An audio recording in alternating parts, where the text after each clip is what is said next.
Good morning student, आपका BEd third year class में welcome है। तो बच्चे, लास्ट लेक्चर में हमने किया था अकबर की राजपूत नीति के बारे में, जिसमें हमने पढ़ा था कि उसने किस तरह अपनी राजपूत नीति को अपनाया था, जिससे उन्होंने साम्राज्य का विस्तार भी किया था। आज हम उसी क्वेश्चन को कंटिन्यू करते हैं कि उनकी जो राजपूत नीति उन्होंने अपनाई थी, उनके परिणाम क्या निकले थे। क्लियर? तो इनमें फर्स्ट पॉइंट है राष्ट्रीय शासक के रूप में अकबर की स्थिति। के राजपूत नीति के अपनाने के बाद जो अकबर की स्थिति कैसी हो गई थी, राष्ट्रीय शासक के रूप में हो गई थी। क्योंकि पहले क्या होते थे, भारतीय लोग मुसलमानों को विदेशी मानते थे, परंतु अकबर पहला एक ऐसा शासक था जिसने जो राजपूत लोग थे, राजपूत हिंदुओं की कैटेगरी में आते थे, तो जो राजपूत लोग थे उनके साथ वैवाहिक संबंध कायम किए, उनको अपने दरबार में उच्च सरकारी पदों पर आयुक्त किया। इसके अलावा उन्होंने उनके साथ मैत्रीपूर्ण संबंध किए, उनका जो मान सम्मान किया, जिसके कारण उन्होंने जो राजपूत लोग थे, उन्होंने राजपूत सरदारों ने क्या किया, उनको अपना स्वदेशी शासक के रूप में स्वीकार कर लिया था। क्योंकि अकबर ने क्या किया था, उनके आत्म सम्मान की भावना की कदर की थी, उनकी भावना को ठेस नहीं पहुंचाई थी। इसके अलावा उन्होंने झरोखा दर्शन और तुलादान की रस्में भी उन्होंने अपना ली थी। तुलादान और झरोखा दर्शन आपके शॉर्ट क्वेश्चन। तुलादान मतलब जब कोई विजय प्राप्त करता था, जहाँ उनके राजकुमार का या उनका सम्राट का अपना जन्मदिन होता था, तो वो अपने आप को एक तुला में रखकर तोलता था, और दूसरी ओर सोना चांदी या भोजन सामग्री होती थी, जिनको बाद में गरीबों में बांट दिया जाता था। झरोखा दर्शन का मतलब ये था कि जो सम्राट था वो अपने दर्शक को जो जनता थी उनको दर्शन भी देता था। वो क्या करता था, जो महलों की ऊपर वाला झरोखा या खिड़की होती थी, उनसे लोगों की दुखों तकलीफों को सुनता था, जिसको बोलते थे झरोखा दर्शन। क्लियर? तो उसके बाद नेक्स्ट पॉइंट आता है राजपूतों की मूल्यवान मित्रता। तो अकबर एक ऐसा शासक था जिसने अपनी राजपूत नीति के परिणाम स्वरूप राजपूतों की मूल्यवान मित्रता प्राप्त करके उनके सहयोग और वफादारी प्राप्त की थी। क्योंकि जब से महमूद गजनवी ने भारत पर आक्रमण किया था, तो उस समय से लेकर दिल्ली सल्तनत, उसके बाद मुगल जो साम्राज्य था, जैसे कि बाबर, हुमायूं, इनको राजपूतों के साथ जो दुश्मनी निभानी पड़ती थी या उनके साथ विरोध करना पड़ता था। कोई भी शासक इन राजपूतों को पराजित किए बिना अपने आप को दिल्ली के सिंहासन पर सुरक्षित महसूस नहीं कर सकता था। परंतु अकबर ने इनके साथ, इनकी जो राजकुमारियां थी, उनके साथ वैवाहिक संबंध कायम किए थे। इसके अलावा इनको उच्च सरकारी पदों पर नियुक्त किया था। मैत्रीपूर्ण इनके साथ व्यवहार करके इनको अपनी ओर इन्होंने आकर्षित कर लिया था। और जिसके भूतपूर्व क्या थे, जो राजपूत शत्रु थे, वो मुगल साम्राज्य का शक्ति थंभ बन गए थे। और राजपूत सेनापतियों ने अकबर और अन्य मुगल शासकों के राज्य विस्तार में बड़ी भूमिका निभाई थी। क्लियर? उसके बाद नेक्स्ट आता है राजपूतों को वीरता दिखाने का अवसर। कि जो अकबर की राजपूत नीति थी, उसका सिर्फ अकबर को ही लाभ नहीं हुआ, बल्कि जो ये नीति थी राजपूतों के लिए भी लाभदायक सिद्ध हुई थी। अकबर ने जब अनेक राजपूतों को उच्च अवसरों पर नियुक्त किया था, जैसे कि भगवान दास, राय सिंह, मान सिंह, तो उनको उच्च मुगल मनसबदारों के पदों पर नियुक्त कर दिया था। इसके अलावा जो थे राज दरबार में भी राजपूत सरदारों को अन्य मुस्लिम सरदारों की तरह मान सम्मान मिलने लगा था। तो अनेक राजपूत सैनिकों और सेनापतियों ने लड़ाइयों में भाग लेकर अपनी वीरता के जौहर दिखलाने के अवसर मिले थे। क्लियर?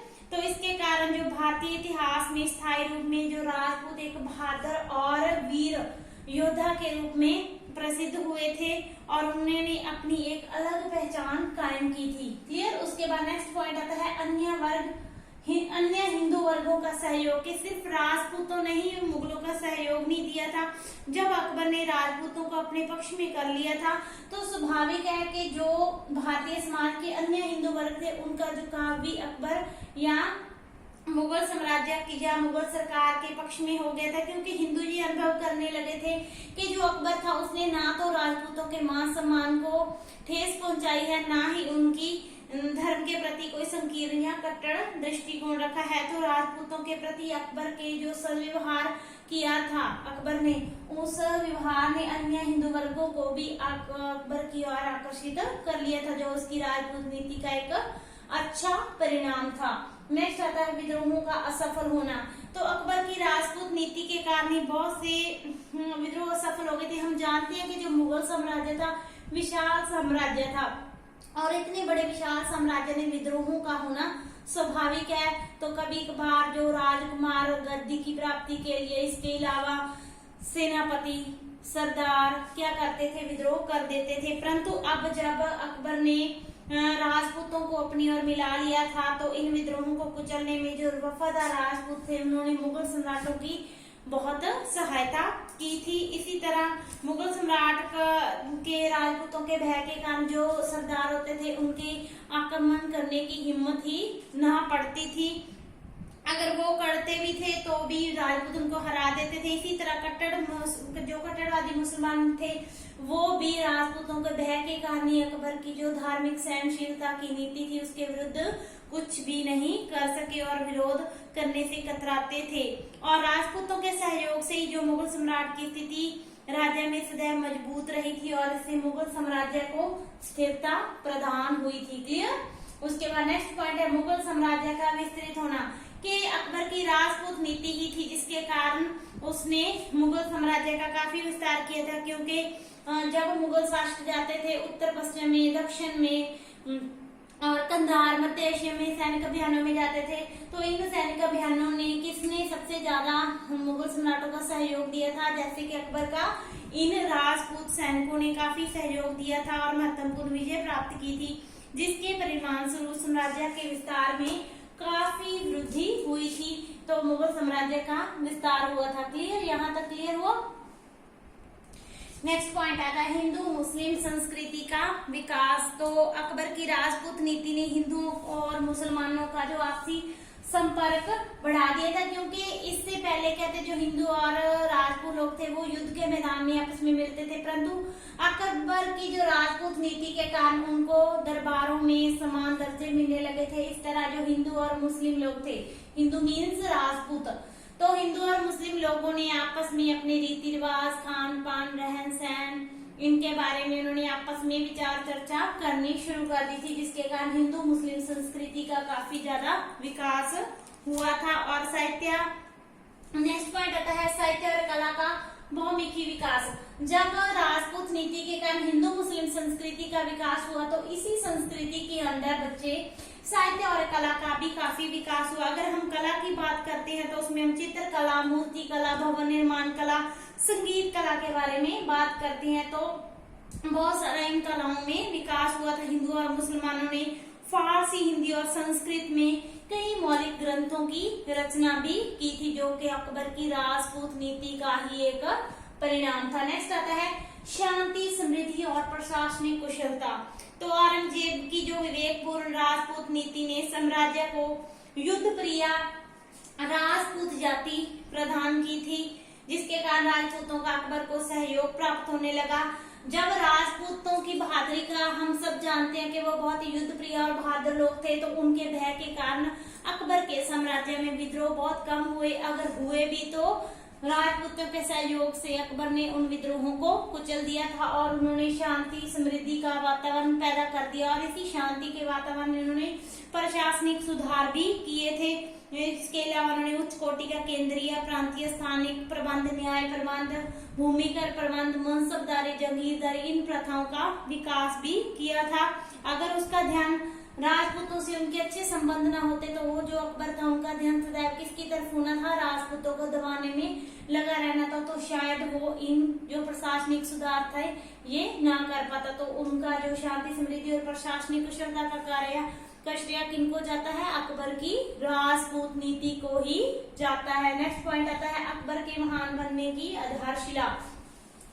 तो बच्चे हमने दो ही महान व्यक्ति सुने हैं अपने प्राचीन काल के, एक अकबर महान और दूसरा अशोक महान प्राचीन काल में और मध्य काल में अकबर महान। अगर हम अकबर के महान बनने की बात करते हैं तो अकबर के महान बनने के पीछे थी उसकी राजपूत नीति। क्लियर? तो उन्होंने राजपूत नीति के कारण ही अपने विस्तृत साम्राज्य का विकास किया। फिर उन्होंने साहित्य और कला का विकास किया, प्रशासनिक विकास किया, शासन व्यवस्था की, और उसके अलावा उनकी विवेकपूर्ण धार्मिक राजपूत और धार्मिक नीति थी, उनकी उदारशीलता, उनके समय में कला और साहित्य का विकास हुआ। तो इन सब में उनकी जो राजपूत नीति ही सबसे महत्वपूर्ण थी, क्योंकि इसी नीति ने ही उनको ये सब करने के लिए सहयोग दिया था। अंत मुगल सम्राट को अकबर महान बनने में उसकी जो राजपूत नीति है उसका मुख्य योगदान रहा है। लास्ट पॉइंट आता है कुछ राजपूत रियासतों का अस्तित्व बना रहना। तो अकबर ने, जैसे कि बच्चे हम जानते हैं कि कुछ रियासतों के साथ उन्होंने वैवाहिक संबंध किए थे, कुछ के साथ मैत्रीपूर्ण संबंध किए थे। कई रियासतें ऐसी भी थी जिन्होंने अकबर की धीनता स्वीकार कर ली थी, और कई ऐसी भी रियासतों के शासक थे जिनके साथ अकबर को युद्ध करना पड़ा, और उनके राज्यों को अकबर ने अपने साम्राज्य में मिला लिया था।